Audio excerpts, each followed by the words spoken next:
লীগ যদি কখনো ক্ষমতা আসতে পারে, এই গণ অভ্যুত্থানকেই ষড়যন্ত্র হিসেবে, দেশদ্রোহী হিসেবে চিহ্নিত করে এর জন্য কিন্তু অনেককে বিচারের কাজ করে দাঁড় করানো লাগবে।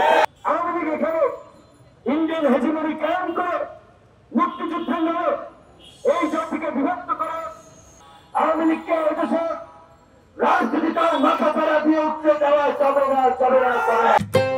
আস্থার অন্য নাম আমান বিল্ডার্স। পরবর্তী কোন সরকার যেন রাজনৈতিক ভাবে এই মামলাকে তাদের হাতিয়ার হিসেবে ব্যবহার করতে না পারে।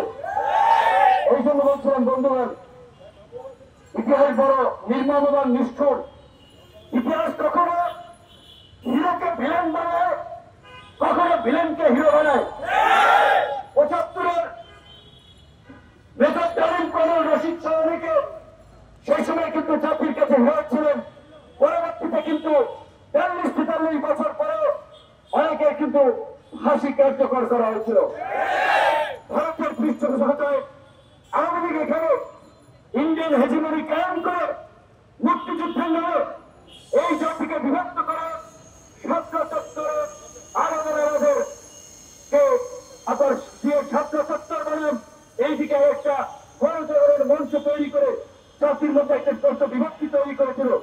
আজকে এই যে গণ অভ্যুত্থান, সমগ্র জাতি বিশ্ববাসী জানে গণ অভ্যুত্থান, আমরা জানি গণ অভ্যুত্থান, কিন্তু আমি পরিষ্কারভাবে বললাম আওয়ামী লীগ যদি কখনো ক্ষমতা আসতে পারে, এই গণ অভ্যুত্থানকেই ষড়যন্ত্র হিসেবে, দেশদ্রোহী হিসেবে চিহ্নিত করে এর জন্য কিন্তু অনেককে বিচারের কাজ করে দাঁড় করানো লাগবে। পাচ্ছেন না, কেউ দল গঠন নিয়ে ব্যস্ত আছেন, ধান্দাবাজি নিয়ে ব্যস্ত আছেন, ক্ষমতা দেওয়ার জন্য ব্যস্ত আছেন।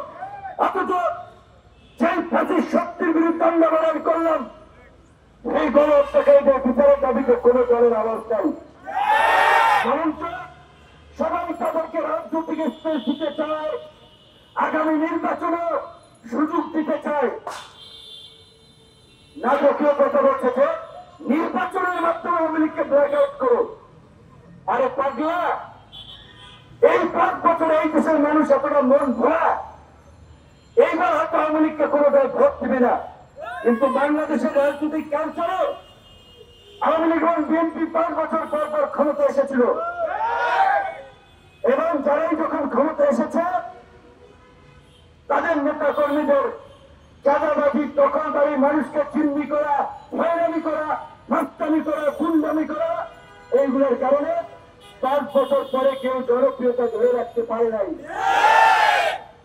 সুতরাং এখন যদি বিএনপির বিকল্প একটা শক্তিশালী রাজনৈতিক দল করে না ওঠে, ওই আবার আওয়ামী লীগের আসার কিন্তু সুযোগ থাকবে। এবং আওয়ামী লীগকে কামব্যাক করানোর জন্য ইন্ডিয়া প্রয়োজনে হাজার কোটি টাকা ইনভেস্ট করবে।